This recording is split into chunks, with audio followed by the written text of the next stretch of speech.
Hey everyone, I am back again. Welcome to episode 45। So guys, story में आगे बढ़ने से पहले जिन्होंने चैनल सब्सक्राइब नहीं किया वो चैनल सब्सक्राइब कर लें and don't forget to press the bell icon, जिससे आप फ्यूचर में वीडियोस के नोटिफिकेशन मिस ना करें। एंड यदि आपने लास्ट एपिसोड मिस कर दिया तो आप लास्ट एपिसोड डिस्क्रिप्शन में जाकर देख सकते हैं, आपको लास्ट एपिसोड का लिंक डिस्क्रिप्शन में मिल जाएगा। सो चलिए स्टोरी में आगे चलते हैं। सो गाइस, लास्ट हमने देखा था कि अयान शानी से दूर होकर पास में रखी चेयर पर बैठ जाता है और रेगुलर ज़मीन पर देखने लग जाता है। और अब रूम में एकदम पिन ड्रॉप साइलेंस हो चुका था। शानी अयान को रेगुलर देखे जा रही थी और अयान शानी से अपनी नज़रें चुराए ज़मीन की ओर देखे जा रहा था रेगुलर कंटिन्यूसली। सो कुछ देर यूं ही पिन ड्रॉप साइलेंस रहता है और दोनों ही सेम चीज़ सोच रहे होते हैं जो अभी थोड़ी देर पहले हुई थी। लगभग कुछ 10 मिनट बाद शानी ब्रेक्स द साइलेंस एंड वो अयान से बोलती है, बोलिए क्या काम था, अब क्यों आए थे आप यहाँ पे। अयान स्टिल कुछ नहीं बोलता, शानी की बात का कोई जवाब नहीं देता और अभी भी वही बात सोचे जा रहा था जो अभी थोड़ी देर पहले हुआ था। अयान अपने माइंड में सोचता है, यार ये मैंने थोड़ी देर पहले क्या किया। पहली बार मैं पहचान नहीं पाया कि ये सो रही है या नहीं। मुझसे अपनी फीलिंग्स कंट्रोल क्यों नहीं हो पा रही, मुझे ये नहीं करना चाहिए था। इसके बाद में अयान की बातें उसके माइंड में स्टिल खुद से ही चलती रहती है। वो सोच रहा होता है कि यार अब ये क्या सोच रही होगी मेरे बारे में। कितना ही कोशिश कर लो सब कुछ, फिर भी कुछ ना कुछ गड़बड़ हो ही जाता है। मुझे अब कुछ ना कुछ बहाना बनाना पड़ेगा, यही सही रहेगा और अब इससे मुझे दूर ही रहना पड़ेगा, तभी सब कुछ सही रहेगा। सो अयान को ये सब बातें सोचते हुए शानी रेगुलर देखे जा रही थी और शानी समझ जाती है कि अयान क्या सोच रहा है। सो उसके बाद में शानी अयान के शोल्डर पर हाथ रखती है, जिससे अयान सेंस में आता है और अचानक से घबरा जाता है जैसे उसकी चोरी पकड़ी। बाद में शानी बोलती है, कुछ बोलेंगे भी, क्यों आए हैं आप यहाँ। उसके बाद में अयान बोलता है, हाँ वो तुम कब से उठी हुई हो। शानी बोलती है, व्हाट। इसके बाद में अयान बोलता है, ओह शिट, ये क्या बोल दिया मैंने, एक के बाद एक गलती हो ही जा रही है मुझसे तो। उसके बाद में शानी बोलती है, ओह हेलो, अपनी सोच में बाद में गुम होना। इसके बाद में अयान स्ट्रिक्ट हो जाता है थोड़ा और स्ट्रिक्टली बोलता है, तुम्हारे घर पर कोई भी कॉल नहीं उठा रहा है, इसलिए ही आया हूँ यहाँ। तुम बताओ तो बता दो क्या रीज़न है, कोई कॉल क्यों नहीं उठा रहा है। शानी बोलती है, बट इंटेलिजेंट हो ना, खुद पता लगा लो, मुझे क्या पता। हाँ।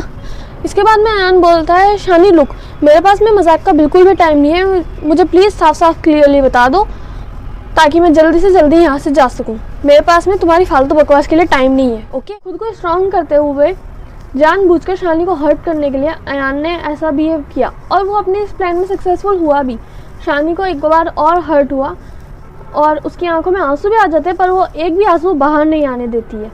शानी की आंखों में आंसू आ जाते हैं पर वो एक भी आंसू बाहर नहीं आने देती है और चुपचाप लेटी रहती है। उसके बाद में अयान को पता होता है कि उसने अभी क्या किया है और उसके इस बिहेव से शानी कितना हर्ट हुई है, बट वो ऐसे रिएक्ट करता है जैसे उसे कुछ नहीं पता कि उसने अभी क्या किया हो।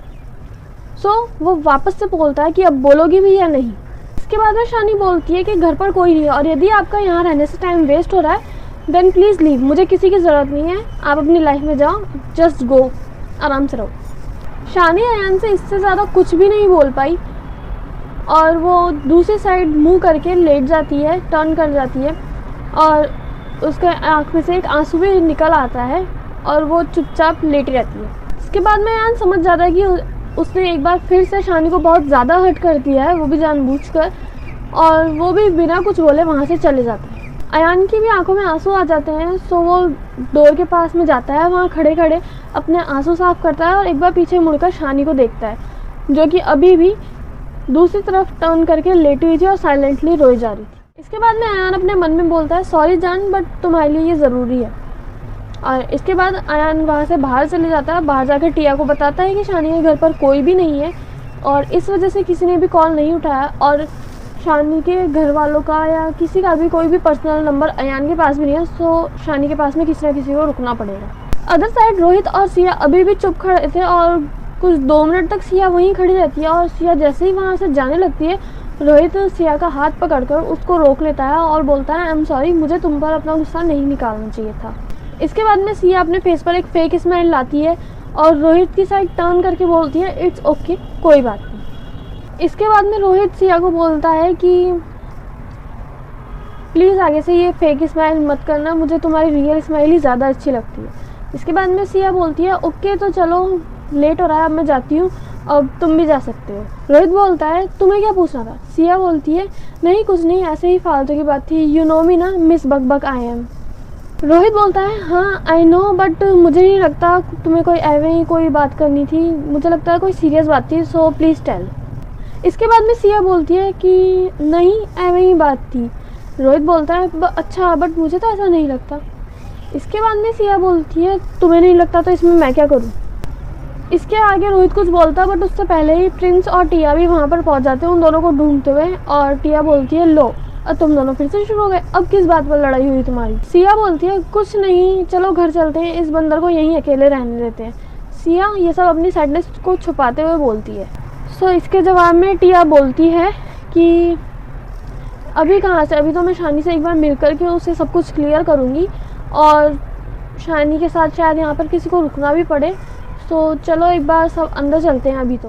ये बात सुनकर रोहित कुछ सोचने लग जाता है, एंड तभी बारिश आ जाती है और सभी अंदर की साइड भागते हैं, अंदर चले जाते हैं। एंड रोहित वहीं बारिश में खड़ा खड़ा स्टिल कुछ ना कुछ सोचता रहता है। सिया ये सब देख लेती है कि रोहित स्टिल वहीं खड़ा और कुछ सोचते जा रहा है, सो वो वापस रोहित के पास आती है और उसको शोल्डर से हिलाती है, और जिससे रोहित सेंस में आता है। एंड उसके बाद में सिया को देखने लग जाता है एंड स्टिल कुछ ना कुछ सोचता रहता है। सिया बोलती है क्या कर रहे हो, भीग जाओगे, अंदर चलो। इसके बाद में रोहित स्टिल सिया को देखे जा रहा होता है, एंड तभी सिया रोहित को थप्पड़ लगाती है जिससे वो सेंस में आता है। बाद में सिया रोहित पर चिल्लाती है पागल हो क्या सोच रहे हो, बारिश हो रही है, अंदर चलो। इतना कहकर सिया रोहित का हाथ पकड़कर उसे अंदर ले जाने के लिए जैसे ही आगे चलती है, बट रोहित नहीं हिलता वहाँ से और सिया का हाथ पकड़ लेता है। रोहित बोलता है I miss you so much यार। उसके बाद में सिया बोलती है बुद्धू पहले अंदर चलो। फिर रोहित सिया को उठाता है एंड अंदर लेके जाता है। वहीं टिया एंड प्रिंस ये सब देख रहे होते हैं। आज का एपिसोड स्टोरी में आगे जाने के लिए keep listening heart whispers truly madly deeply. मिलते हैं नेक्स्ट एपिसोड में, तब तक के लिए stay connected with the channel stories bye Aditi. Thank you for watching my video. Don't forget to like, share and subscribe, and please give your opinion into comment box.